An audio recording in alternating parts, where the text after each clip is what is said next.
ARD မြစ်ဆုံမှာရေကာတာဆောက်ခြင်းကိုကျွန်တော်လုံးဝကန့်ကွက်ပါတယ်ကဲပြောချင်တာဒါဗျာဒါရောက်မနေလားနော်တရုတ်ပြည်ကမြစ်တယ် next ကမ္ဘာပေါ်မှာတဲ့တတိယအရှိဆုံးနဲ့အာရှမှာအရှိဆုံးမြစ်ဖြစ်တဲ့ရန်စီဆိုတဲ့မြစ်ကြီးကကမ္ဘာအံပွဲတစ်ပါးဖြစ်တဲ့အပြင်ယဉ်ကျေးမှုတွေအမျိုးမျိုးကိုတိဆောက်ခဲ့တဲ့မြစ်ကြီးတစ်စင်းလည်းဖြစ်တယ်အဲ့ဒီမြစ်ကြီးကိုတိမ်ကောပျက်စီးပဝန်းကျင်သဘာဝတရားကြီးတစ်ခုလုံးကိုမှောက်လန့်ဖြစ်စည်းလိုက်ခြင်းအပြင်လူတွေသာမကကျွဲသားတိရစ္ဆာန်တွေပါဒုက္ခရောက်စေခဲ့တယ်အခုဆိုရင်ရန်စီမြစ်ကြီးကပျောက်ကွယ်သွားတော့မယ်ကမ္ဘာအထင်ရှားဆုံးသဘာဝတရားဇာတ10ခုထဲမှာတစ်ခုပါနေပြီကျွန်တော်တို့ခဏလုံးနေတဲ့ပွဲသာကျွန်တော်တို့နိုင်အောင်မတိုက်နိုင်ခဲ့ရင်နောက်10နှစ်ကြာတဲ့အခါမှာ10ခုက17ခုဖြစ်လာမယ်အဲ့ဒီတိုးလာမယ်တခုက ARD ဖြစ်ပါလိမ့်မယ်နော်နောက်နေ့အနည်းငယ်မှာရန်စီဆိုတာတရုတ်လူမျိုးတွေရဲ့တဏ္ဍာကြီးနဂါးကြီးလို့ရှေးအောင်စာပေကျမ်းဂန်နေတဲ့မှာပဲရှင်တန်အသက်ဝင်လှုပ်ရှားတော့မယ်ထင်ပါရဲ့ next ဟာရန်စီမြေအဲ့လိုဖြစ်နေပါတယ် next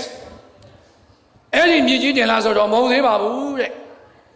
အခြားအခရာမြေကြီးခွန်တက်ဆင်းဖြစ်တဲ့အဝါရောင်မြင့်ပလဲမြင့်ဆောင်းဝါမြင့်ဝှေးမြင့်ဟိုင်းမြင့်လိုက်ဘောနော်မြင့်အလုံး9ဆင်းဖြစ်စည်းခြင်းခံရတယ်ဖြစ်စည်းခံရတဲ့မြင့်တွေကြောင့်တိုင်းပြည်အနှံ့မှာတိုင်းပြည်ဆိုတာဘယ်တိုင်းပြည်ပြောတော့သိပါနော်တိုင်းပြည်အနှံ့မှာမိုးကောင်ရေရှားရပ်ဝန်းတွေပေါ်လာတဲ့ရေရီကြီးရဲ့လူတွေသာမကပြိဿန်တွေပါဒုက္ခအမျိုးမျိုးရောက်နေပါတယ် next ဒါတော့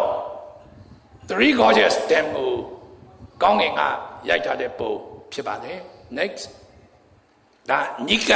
ရိုက်ထားတဲ့ပုံဖြစ်ပါတယ် next ဆန့်ငင်နဲ့အသက်ငယ်နေခဲ့ပြီးနောက်ဆုံးတော့ဇီဝေချုပ်ငိမ့်သွားပြီဖြစ်တဲ့ရန်စီတံမြေတွေကလမ်းမြင့်ဖြစ်ပါတယ်တံဆောက်ပြီးတဲ့နောက်ရေတစ်စက်မှမရှိတော့တဲ့မြစ်ဖြစ်ပါတယ် next 6သိန်းနေတဲ့မြေကဘာတွေပေါ်မှာငုတ်တုတ်အသက်ပြောင်းနေတဲ့တိရစ္ဆာန်တွေအများကြီးပါပဲ next ရေတွေခန်းသွားလို့မြေပတ်ကြားအဲ့တွေဖြစ်မြေတွေဟာရေတိုက်စားခြင်းခံရစပါးဆက်စီဟာမြေမရှိအဲ့စစ်ရေတွေထဲမှာလည်းဘယ်ငါမှမရှိလို့ကြာရမရဖြစ်နေရှာတဲ့ရန်စီမြေကမ်းနှစ်ခုပေါ်ကတန်ဃာတွေတူရဲ့ပုံဖြစ်ပါတယ်ကျွန်တော်တို့လည်းဒီပုံမျိုးတွေမတွေ့ပြရစေနဲ့လို့ပဲဆုတောင်းပါတယ်ဒါမျိုးတွေ next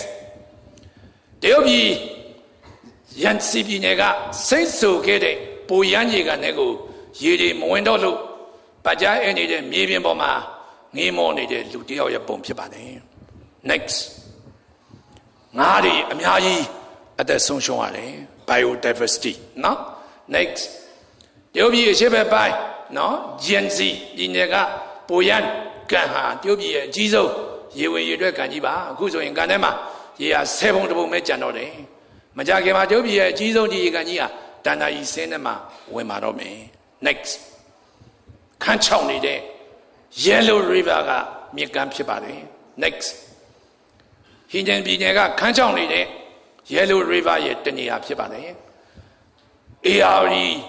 မျိုးပြိုးလုံးကြီးဖြစ်နေတဲ့လပိုင်းကြီးဖြစ်ပါတယ် next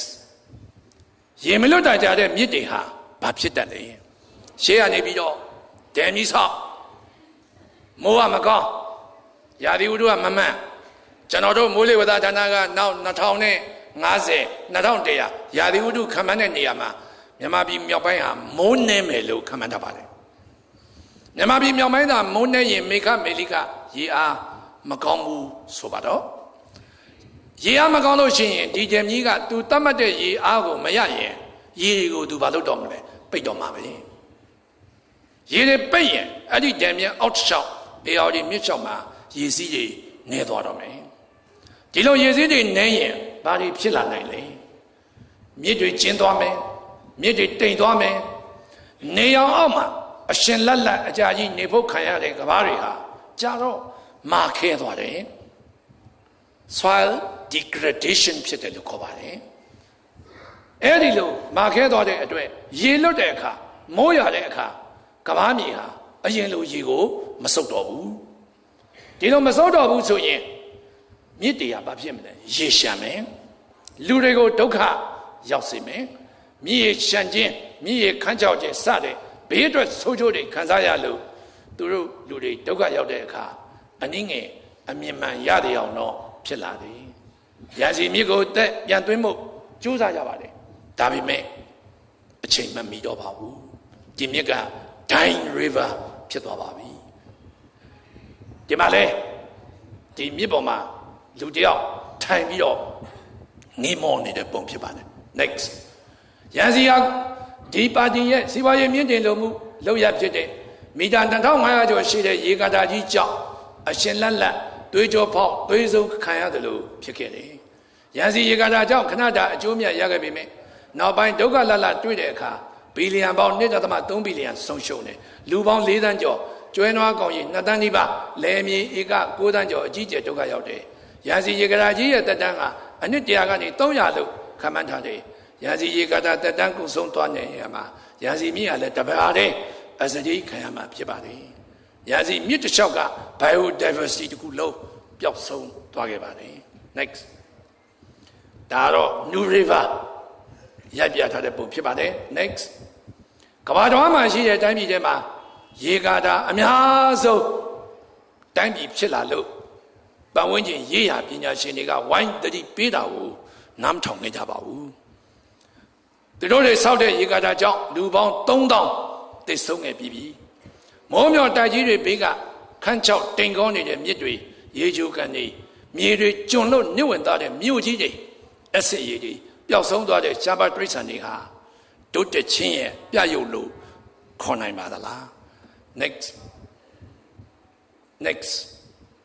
ကဲရန်စီမြစ်ရဲ့ခန်းချင်းဟာနီးနားပတ်ဝန်းကျင်ကမြစ်ဆွဲပေါင်း300နီးပါးနဲ့ရေကန်ပေါင်း166ကန်ကိုဒိုမီနိုအဖက်လို့ဆက်ပြီးဒိုမီနိုဆိုတာသိရမလားတကူလဲလိုက်ရင်အကုန်လုံးပါဖြစ်သွားတယ်လဲသွားတယ်ဇက်တိုက်ဖြစ်သွားတာနော်အဲ့တော့2008ခုနှစ်မှာလှုပ်သွားတဲ့ငရင်ကြီးဟာအဲ့ဒါဒမ်နေရဲ့ပြဿနာတရားပါပဲနော်ဒမ်ကြီးတွေဆောက်ရင်ငရင်ကြီးတွေလှုပ်နိုင်တယ်လို့ပညာရှင်တွေကပြောတယ်ကိုမြင့်စောပြောလို့ပဲအနောက်နိုင်ငံတွေကဒမ်တွေကိုရှော့နေပါပြီဆောက်ပြီးသားဒမ်တွေတောင်ပြန်ဖြတ်ပါလေကျွန်တော်တို့ဘက်ကတော့ဒမ်တွေစဆောင်နေပါလေနော်